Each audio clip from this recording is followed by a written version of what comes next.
Let's get educated.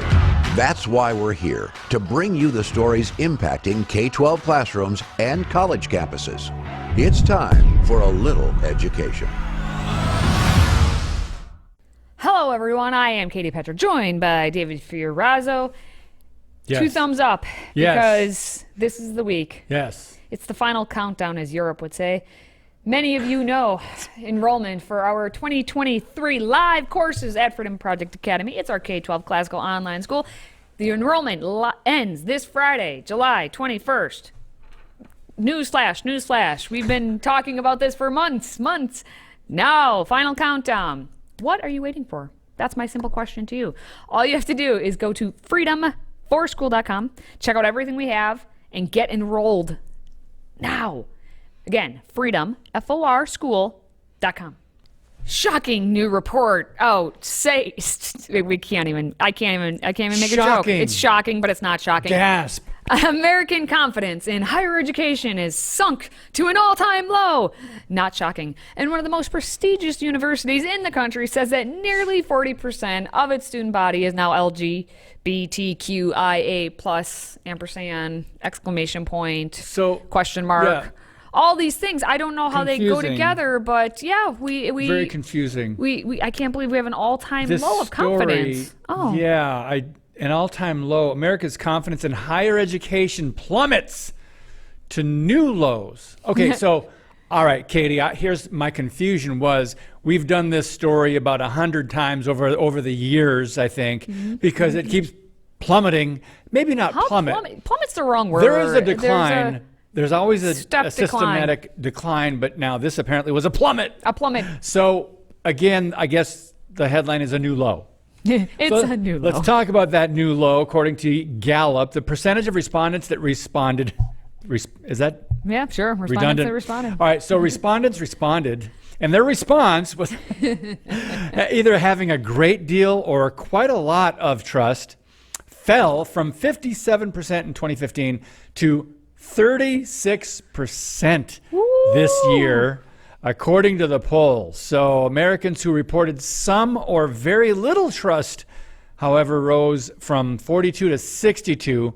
In other words, their trust didn't rise, their very little trust. Emphasis on very little trust in higher education. So no surprise, I think, Katie Petrick, some are getting the message that all that money you pour into higher education might not be working out for you. What do you think? Yeah, I think especially for those people who attended college and then now they're looking at themselves like, I have hundreds of thousands of dollars in debt. And a degree I can't use. And what do I have to show for it other than the debt and the hopes that Joe Biden and gang will make it so that poof, that debt just goes away. They're still hoping for it. Forgive my student loan. Forgive me. Forgive me. Your and pardon. My loan. I pardon you. I pardon your student now, loan. what's interesting is talking about how it obviously they always break it down by political party, and what about Republicans versus the Democrats and the Independents? Let's play the game. Okay, here we go. In 2015, in terms of their confidence in higher education, the Republicans had a 56% confidence. In 2023, they have a 19% confidence. So they definitely, you still back in 2015, back in my day, you still slightly over half of the people were confident in what the colleges were doing. And now it's not even 2 in 10.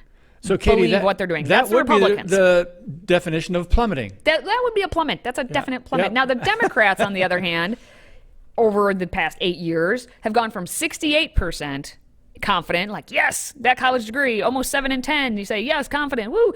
They're down to 59%, which is only a 9-point reduction, but it's a 9-point reduction, so that's always something. Anytime the Democrats acknowledge truth, it's always a good thing to point out. Now, the independents, of course, it's still astounding, though, that there's that many that Democrats love the higher education because they're the ones who go back into it. They're the ones that then become the professors, teachers, administrators, yep. DEI positions. We call that the revolving door process. They have that. Wow. In politics, they have that. Wow. They're all part of that same system, same revolving door. Now, the independents also, that's the kicker, went from 48% in 2015 down to 32%, a 16-point drop. Always look at the independents. They're the ones who could, obviously they're independent. They could sway either way. I wonder why. I say obviously, like tongue in cheek. What is being produced coming out, the results you get from getting that college education is not what it was back in my day. It wasn't what it was back in your day or anyone else's day. So what are you saying? I'm saying we are right to have that plummet happening. Well, we've got a video. Is the degree really worth it? Yeah. And let's just watch this real quick. We'll talk about it.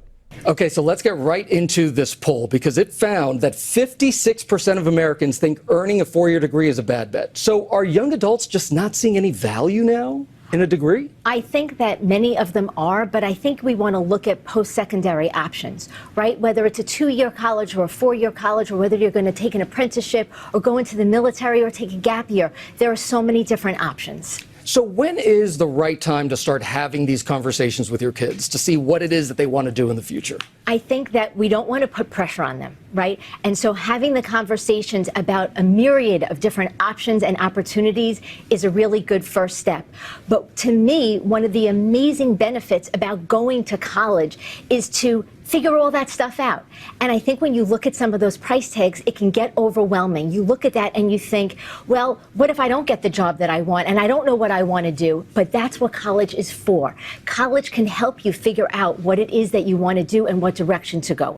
So, Okay. Katie, isn't that an expensive lesson Yes. to pay all that money and go to the university and figure out what you want to do? I don't Correct. agree with that person at all. I like that she said, yes, there are options. And A mom myriad, and dad. she said, a myriad of ideas, myriad. options. Mom and dad, pay attention. College is not the end all be all. Do not say, oh, my kid has to go to college or they're going to be a failure. No, apprenticeships, military.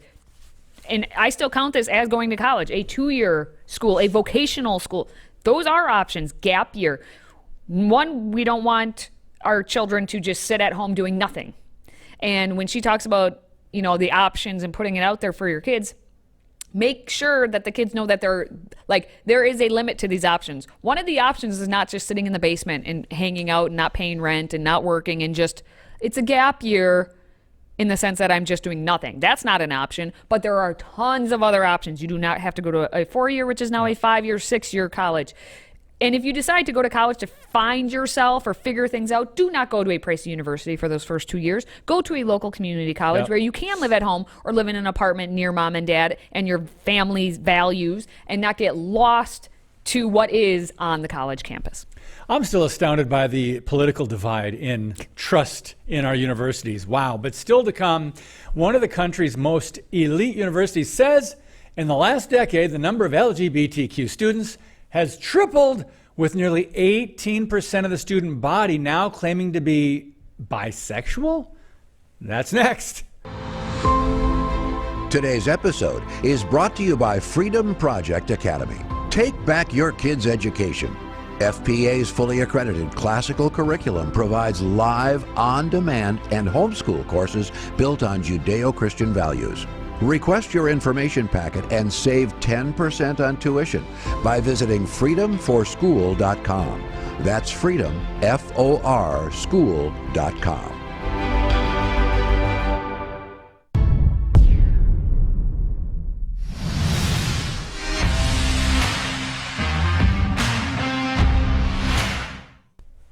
Now, if you were with us this last segment and we talk about the confidence in the colleges and what you're getting out of going to a college, here's what you're getting, as proven by Brown University. And other universities. Other universities, but especially Brown, apparently. Social contagion. Have you heard of the phrase? Because it's all the rage now. Okay. Social contagion. And because we have social contagion going on at Brown University, we need to shut down Brown University.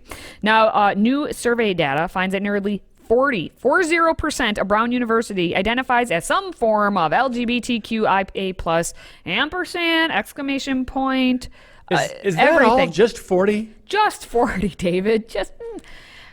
Let's not exaggerate. It's 38 to be precise. 38%. Okay, nearly 40%. Nearly 40, yes. Of youngsters. Brown University students. Now, the latest data from the student newspaper, reliable sources, shows that between 2010 and 2023, identification as LGBTQ plus has almost tripled among the student body at Brown. Initially, it was 14% all the way back in fall of 2010, saying that they were not heterosexual, to 38% now. And let's just look at this graph here. Hopefully you're watching us and not listening, because the visual here really speaks volumes, and it's colorful. Well, there's a lot of purple, but the purple is declining. What's the purple? That's heterosexual. But the green is really growing more than almost any of them. What is green, Katie? Oh, green is bisexual. Okay, so but I thought there were more than two genders and all that. So you can't have a I thought you couldn't binary have a, or yeah. like a dichotomy. I'm can't confused. have I'm confused. But they had to add colors.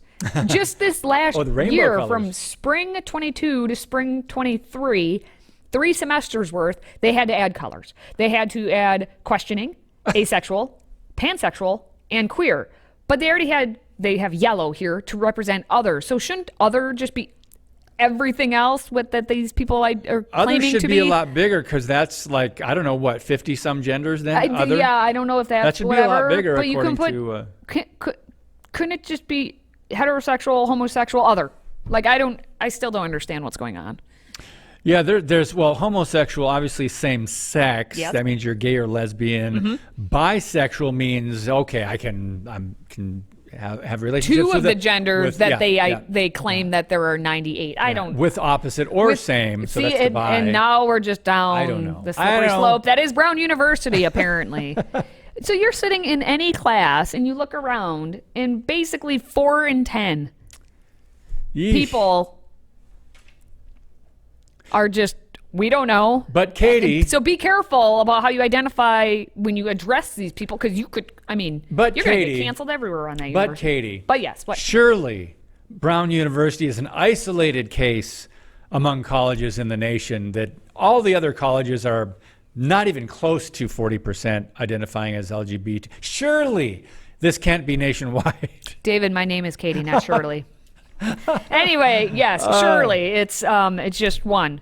The social contagion. Let's talk more about that. Now, Dr. Lisa Littman, who popularized the idea of rapid onset gender dysphoria, once taught at Brown University. That's interesting. This is kind of ironic. But she was forced out over the controversy that erupted with suggesting in academic papers that this rapid onset gender dysphoria, which is a social contagion, was actually a thing. Dr. Littman argued that some girls who identified as transgender were doing so due to peer pressure from within their social circles. Of course. So the 38% of identification at Brown tracks with the research from the Center for the Study of Partisanship and Ideology, which found similar levels among elite colleges. So the researcher on that project is named Eric Kaufman, noted in the comments to the College Fix that his research has found sexual behavior has not kept pace with the identification. So in other words, these people who are saying I'm bisexual or whatever, their identification outstrips their actual sexual activity. So it's a social contagion. So you're in a group and they're like, well, hi, my name is Katie Petrick. My pronouns are she, her, blah, blah, blah, blah, blah, and I identify as blah, blah, blah. Some of these people are identifying as things that they're not actually carrying out. It's a social contagion, especially among, as they're finding in a lot of research at the high school level and all that too, middle school and high school, teenage girls. They see the TikToks. They see all the Instagrams. They see everyone else is doing it. Yep. They're going to identify, oh yeah, I'm totally cool. Asexual and whatever else was on that list. But they actually aren't, and that's what a social contagion. If you don't agree with the point that Katie just made, I'll ask you, what might you have done, or what did you do for attention when you were a teenager, or you know what I mean? Kids will do things, but you had me at the increase of 793% of students identifying as other sexual orientations within the alphabet soup community. And that's about the number, Brown. 793 of genders I think that we're up to now. I think that's close. They're making them up as they go. That's why the plus means infinity. Infinity might as well be that. Now, coming up, starting this fall, all schools in Louisiana will be forced by law to display a message that has been the nation's motto for centuries. Wow. So you can imagine Democrat lawmakers, they're not the happiest of right now. Jeez. We're going to talk about it next. Today's show is sponsored by our friends at MyPillow. Save up to 66% on pristine quality bedding, towels, slippers, signature pillows, and much more when you use the code EDUCATED. That's EDUCATED. Educated. Support this show and a great American company.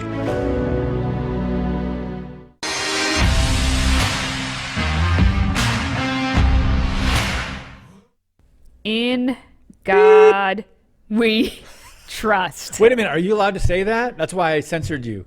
How dare you? I'm sorry. censor me? This is. It's a educated. simple phrase. So we're allowed to say that We are here. allowed to say it. It's a simple phrase. It's iconic. It's also our nation's motto. Yes. What's the motto with you? All right. And if you even have a dollar bill, you know what a dollar bill is? Take it out. Look at it. It says it on there. On our money? It's just fiat money anyway. Yeah. And now a Louisiana law is going to require it, that phrase, "In God We Trust," to be on signage in all of the state's public K-12 and college classrooms. Yeah, we knew that wouldn't fly with the Democrat Party. Yes, but it's Louisiana. Well, Where my favorite senator is but from. there's still some pushback on that. Who's your favorite senator? John Kennedy. Okay. Well, The man says what he means. There is means still what he some says. pushback, though, even in Louisiana. Of course there is. There is. Because you mentioned God and Eek, yep. But it was House Bill 8, if you want to look it up. HB 8. It was authored by State Representative, I don't know if it's Dottie or Dodie Horton, and it's going to apply to K-12 and post-secondary institutions. It was signed into law by Governor John Bell Edwards, and it's going to take effect starting August numero uno. So that means this school year, Wow. upcoming school year, there will be a sign somewhere in every classroom. It's kind of like Where's Waldo? Go find it. Oh, my goodness. Saying, "In God We Trust." Liberal heads will explode. They will. Now, the state previously required such a sign be displayed in all school buildings, but now it's going to amend what they had, saying that this requirement from in each building and each school to in each classroom and in each school. It's kind of like how the far left now just replaces the flag, maybe that was in every classroom, with a pride flag of some sort, pride you flag. know, so there's that. The law is also will not require a public school governing authority to spend its funds to purchase the national motto displays, and the schools can accept donated displays. So like the local groups, like I'm a member of the DAR, the Daughters of the American Revolution, or other patriotic organizations may donate to the schools to put these signs in, which is pretty nice. I like it. Yeah, It's good stuff. There's a video. Let's check this out. At minimum, the bill requires that the saying be put on poster board that is 11 by 14, framed, and with a font that is easily readable. Now, we reached out to the bill's sponsor in Louisiana, and she sent us a statement that reads in part, quote, "Our national motto, In God We Trust, reflects the sentiment of our beloved America. Although it doesn't teach a specific religion, it does tell the world that our country was founded on biblical principles, values, and that we trust in the one true God. This is the positive message that our children need to receive each and every school day, a message of hope and a better tomorrow." And opponents say it's not inclusive. And when we plaster large religious slogans over the school, I think we're really sending a message of exclusion to some of the students, and that should be the last thing our public schools ought to be doing. It's interesting that In God We Trust is the national motto. What is the argument that they're making? That we're supposed to have a national motto that can't be displayed anywhere in the nation?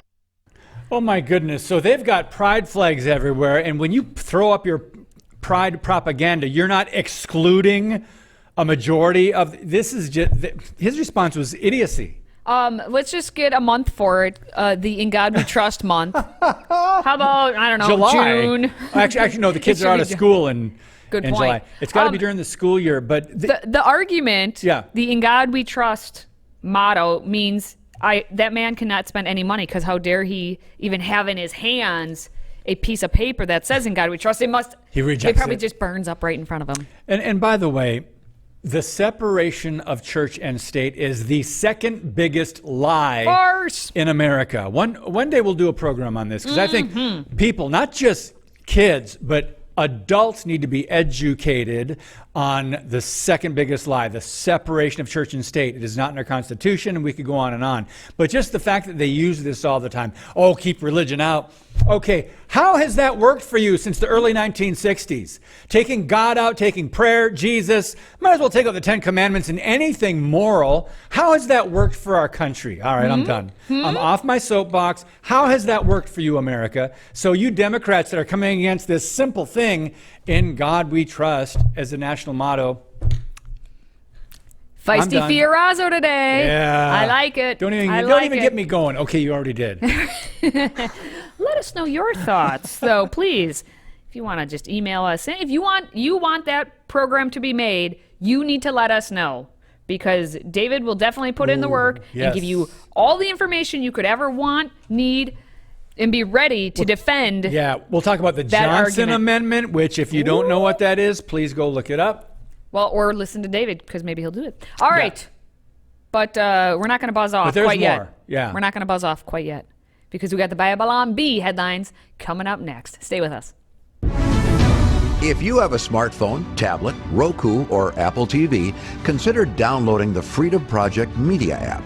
It's 100% free and includes all of our weekly shows, plus lecture series, archive programs, and award-winning animated videos for families like the Presidential Minute, Battles of America, and Heroes of the West. Don't rely on the social media giants to keep you informed. Simply download the Freedom Project Media app from your app store and allow notifications. And we'll let you know when a new video is ready.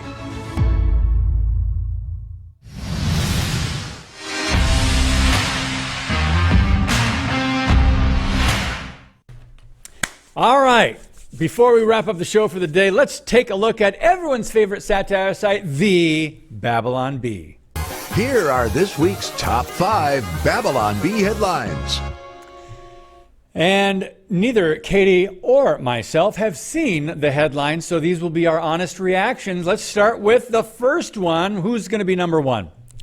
After discovering cocaine in the White House, Biden promises to fix immigration, inflation, the Ukraine war, student debt, climate change, hotel fees, infrastructure, balance the budget, and redesign the Rose Garden by 4 a.m. tomorrow.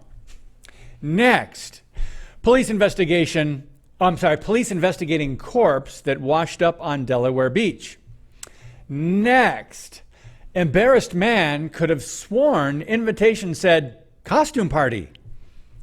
And FBI conducting surveillance of far-right terrorist training ground. And finally, obese man explains to doctor he's just fighting far-right extremism.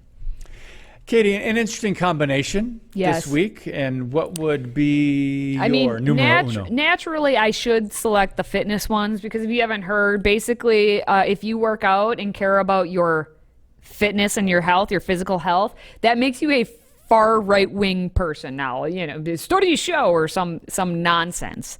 Basically, I think the far left has gone away, the whole fat shaming thing. Yeah. Like, they just was like, everyone, body positivity and all that. They've gone so that anyone who actually cares about their health must be a right-wing extremist. So I should go with that. But anytime you put Joe Biden in there, you got to give something to him. I think number 1 with the cocaine, although I don't know, I've never taken cocaine. Joe Biden probably has with his son Hunter, bonding experience. Father and son, yeah.